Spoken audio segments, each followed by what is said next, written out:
रेखा जी, जब दिल्ली का चुनाव हुआ था तो आपको तो प्रोजेक्ट नहीं किया था मुख्यमंत्री के चेहरे के तौर पर, इसलिए आम आदमी पार्टी के लोग कहते हैं कि दिल्ली के लोगों ने इनको नहीं चुना, इन्हें दिल्ली पर थोप दिया गया मुख्यमंत्री के तौर पर। देखिए रजत जी, दो बातें कहना चाहूँगी। एक तो देश के 140 करोड़ लोगों के गार्जियन, देश के प्रधानमंत्री नरेंद्र मोदी जी, मुझे लगता है उनसे बेहतर कौन समझ सकता है कि दिल्ली के लिए कौन सही है कौन गलत है। यदि उन्होंने मुझे चुन के मौका दिया तो ये दिल्ली के लिए वो जो बेहतर से बेहतर कर सकते थे वही निर्णय लिया होगा।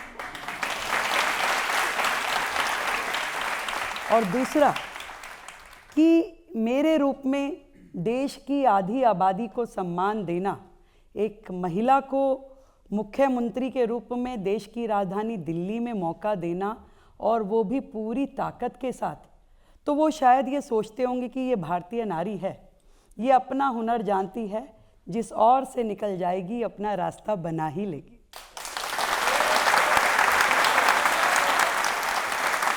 लेकिन लोगों में भी उत्सुकता है जानने की। जिस समय ये फैसला होने वाला था, मीडिया में बहुत सारे नाम चल रहे थे। कभी कह रहे थे कि स्मृति ईरानी दिल्ली की मुख्यमंत्री बनेगी, प्रवेश वर्मा के बच्चे टीवी पर बैठकर कह रहे थे पापा चीफ मिनिस्टर बनने वाले हैं, तो फिर रेखा गुप्ता कैसे बन गई?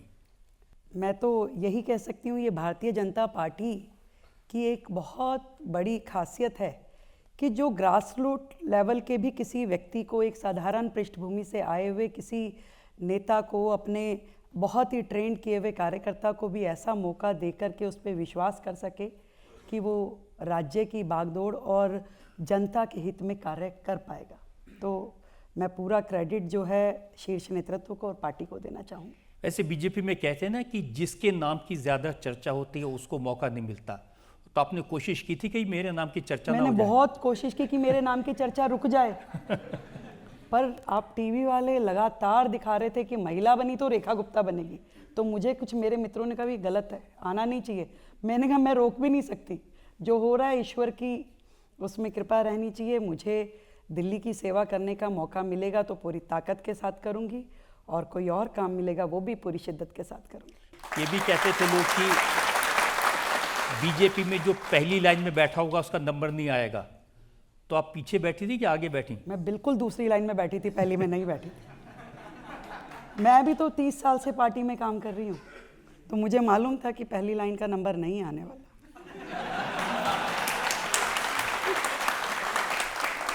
आप फर्स्ट टाइम एमएलए हैं, प्रशासन का कोई अनुभव नहीं है और इतनी बड़ी जिम्मेदारी है, तो कभी डर लगा, कभी रात को नींद नहीं आई कि ये क्या जिम्मेदारी मुझे मिली? डर भी लगा, नींद भी रातों की चली गई है। पहले बनने से पहले तो मुझे, जब आप जैसे मेरे किसी गार्जियन से मैं बात करी थी, मैंने बड़ी घबराहट हो रही थी, तो कहे भाई क्या हुआ? मैंने कहा भी डर लग रहा है। कह रहे डर क्यों लग रहा है? कोई बात नहीं, जो होगा ठीक होगा। मैं कहा नहीं, वो बात नहीं है। कि फिर कि भाई मैं ये सोच रही हूँ कि अगर मैं कुछ नहीं बनी, विधायक के नाते काम करूँगी तो ठीक रहेगा, मंत्री बना के भी पार्टी ने दे दिया काम तो भी बेहतर है, पर अगर मुख्यमंत्री बन गई तो कैसे करूँगी भाई? तो वो भय पहले कुछ दिन रहा।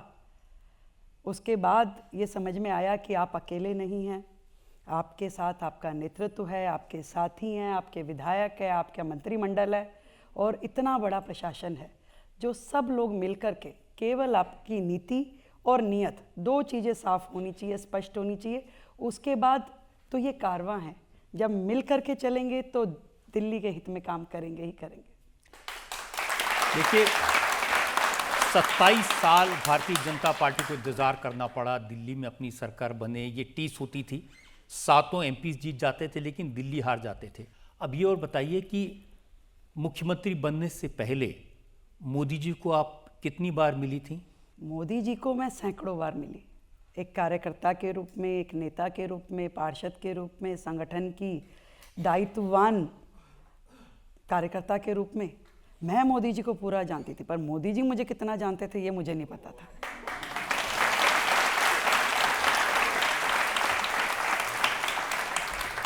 जो आम आदमी पार्टी के लोग हैं वो ये कहते हैं कि ये तो हरियाणा वाली हैं, और वो ये कहते हैं कि हरियाणा में जो गंगाराम काशीराम आड़त वाले थे उनकी पोती है, तो इसका दिल्ली से क्या मतलब? अच्छा ये बताइए, दिल्ली का अपना कौन है? और सब दिल्ली के हैं। दिल्ली तो एक मिनी इंडिया है, भारत की एक ऐसी पिक्चर है जिसमें जम्मू कश्मीर से लेके कन्याकुमारी तक का हर व्यक्ति है, और यहाँ तक कि गुजरात से लेके और नॉर्थ ईस्ट तक हर राज्य के लोग दिल्ली में अपने हजारों सपने सजो के आए, और वर्षों से 30 साल 40 साल 50 साल से वो लोग यहाँ रह रहे हैं। तो ये मिनी इंडिया एक दिल्ली का अपना स्वरूप है। और भाई वो जो मेरे भाई साहब जो मुझसे पहले थे, जो पहले तो दिल्ली के बेटे थे, फिर वो पंजाब के पुत्र हो गए, और अब वो बिहार के लल्ला होने वाले हैं।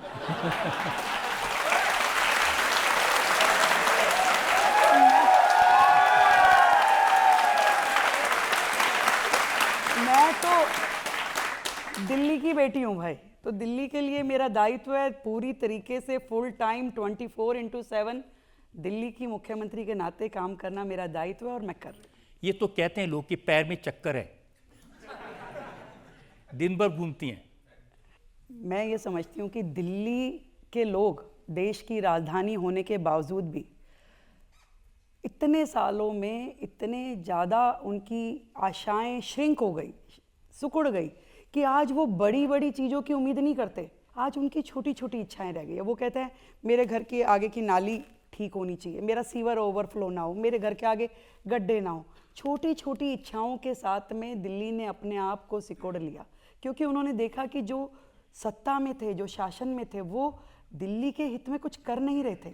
तो आज उनकी आशाओं को पंख लगाने के लिए, उनकी उम्मीदों को पूरा करने के लिए मैं समझती हूँ कि दिल्ली को एक फुल टाइम मुख्यमंत्री मिलना, और वो जो इतने सारा बैकलॉग है, 27 साल से जो बैकलॉग पड़ा हुआ है, उस काम को करने के लिए मुझे दिन दूनी रात चौगनी मेहनत करनी पड़ेगी। आप कह रहे हैं वो कुछ कर नहीं रहे थे, वो तो एक बॉटल के साथ एक फ्री दे रहे थे। ये बात तो सही कही आपने। पढ़ी लिखी सरकार के पास में इतना ज़बरदस्त विज़न था कि जो पूरे देश में कहीं नहीं हुआ वो उन्होंने किया। वो उन्होंने कहा कि जी हम पानी फ्री देंगे, बिजली फ्री देंगे, और बोतल के साथ बोतल फ्री देंगे। तो जनता खुश थी, इसीलिए 2-2 बार जिताया उन्होंने। तो उसके बाद जनता को समझ में आया कि भाई इससे तो गुजारा नहीं होगा, आपको इंफ्रास्ट्रक्चर भी चाहिए, आपको शिक्षा भी चाहिए, आपको हेल्थ भी चाहिए, दिल्ली को तरक्की भी चाहिए। दिल्ली को नशे में डुबोने वाली सरकार उन्हें नहीं चाहिए थी, और इसीलिए जनता ने नाराज़ होकर उनको यहाँ से विदा किया।